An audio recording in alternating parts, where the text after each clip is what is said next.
नमस्कार दोस्तों, मैं सिकंदर गुर्जर अपने चैनल मेडोशियल पर आपका हार्दिक स्वागत और अभिनंदन करता हूं। बहुत सारे खतरनाक कारनामों को अंजाम देने वाले इस शख्स के आगे जेम्स बॉन्ड के किस्से भी फीके लगते हैं।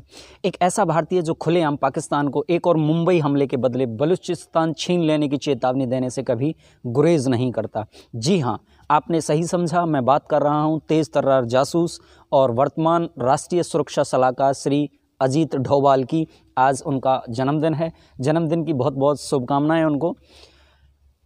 डोभाल एक ऐसा जासूस जो पाकिस्तान के लाहौर में 7 साल अपने देश की रक्षा के लिए प्रतिबद्ध रहा। सीमा पार सर्जिकल स्ट्राइक के जरिए भारत के शत्रुओं को सीधा और साफ संदेश देने वाले मूलतः उत्तराखंड के पौड़ी गढ़वाल के निवासी अजीत डोभाल ने अजमेर के मिलिट्री स्कूल से पढ़ाई की है और आगरा विश्वविद्यालय से अर्थशास्त्र में एमए किया है।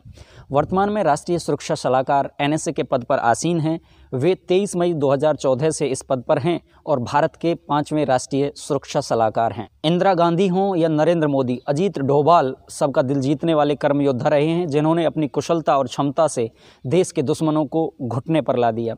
पढ़ाई से लेकर 37 साल के जासूसी कैरियर तक में उन्होंने एक से एक बढ़कर उपलब्धियां हासिल की।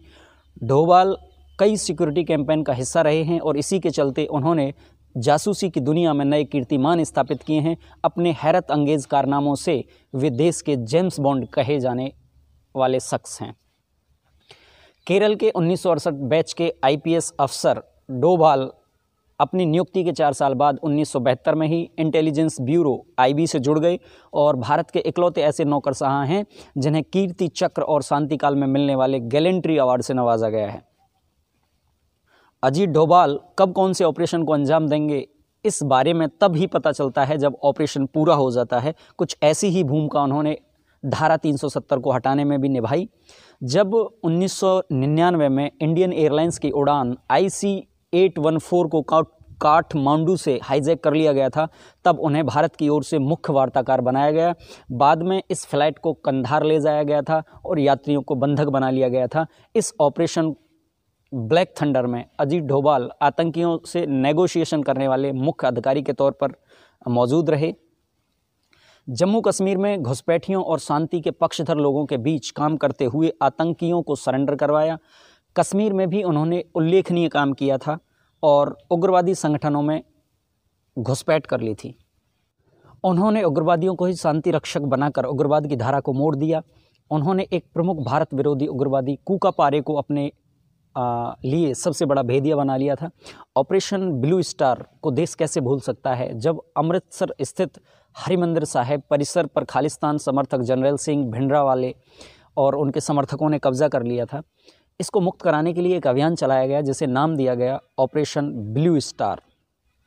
जून 1984 में अमृतसर के स्वर्ण मंदिर पर हुए आतंकवादी हमले के काउंटर ऑपरेशन ब्लू स्टार में जीत के नायक बने। भारतीय सेना के महत्वपूर्ण ऑपरेशन ब्लू स्टार के दौरान उन्होंने एक गुप्तचर की भूमिका निभाई और भारतीय सुरक्षा बलों के लिए महत्वपूर्ण खुफिया जानकारी उपलब्ध करवाई, जिसकी मदद से सैन्य ऑपरेशन सफल हो सका। इस दौरान उनकी भूमिका एक पाकिस्तानी जासूस के रूप में रही जिसने खालिस्तानियों का विश्वास जीत लिया था और उनकी तैयारियों की जानकारी सेना को मुहैया करवाई थी।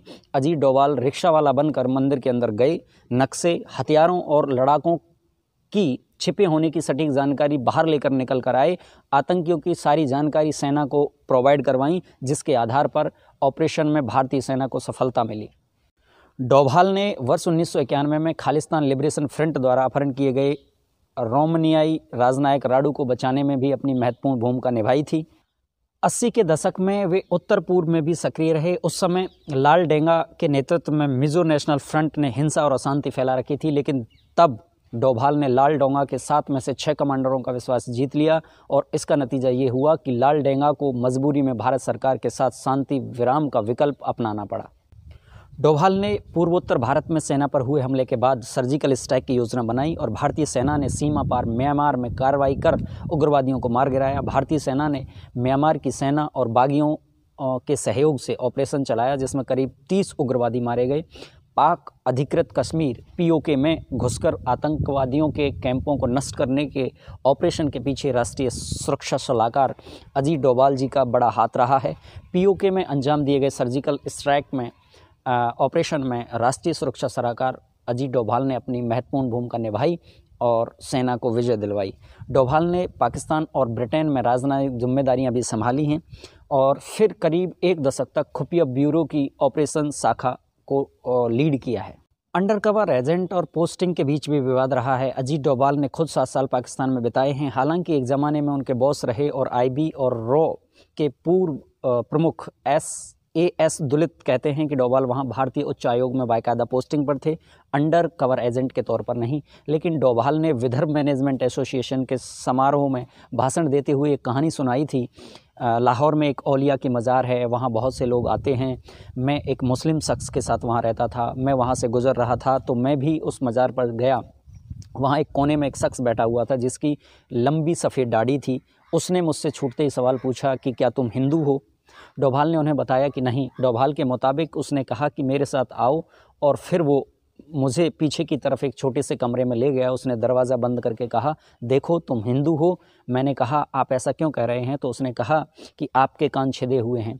मैंने कहा, हाँ, बचपन में मेरे कान छेदे गए थे, लेकिन मैं बाद में कन्वर्ट हो गया था। उसने कहा कि तुम बाद में भी कन्वर्ट नहीं हुए हो, खैर तुम इसकी प्लास्टिक सर्जरी करवा लो, नहीं तो यहाँ लोगों को शक हो जाएगा। डोभाल आगे बताते हैं, उसने मुझसे कहा कि तुम्हें कैसे पता लगा, तुमने मुझे पहचाना कैसे? मैंने कहा नहीं। तो उसने कहा क्योंकि मैं भी हिंदू हूँ। फिर उसने एक अलमारी खोली जिसमें शिव और दुर्गा की एक प्रतिमा रखी थी।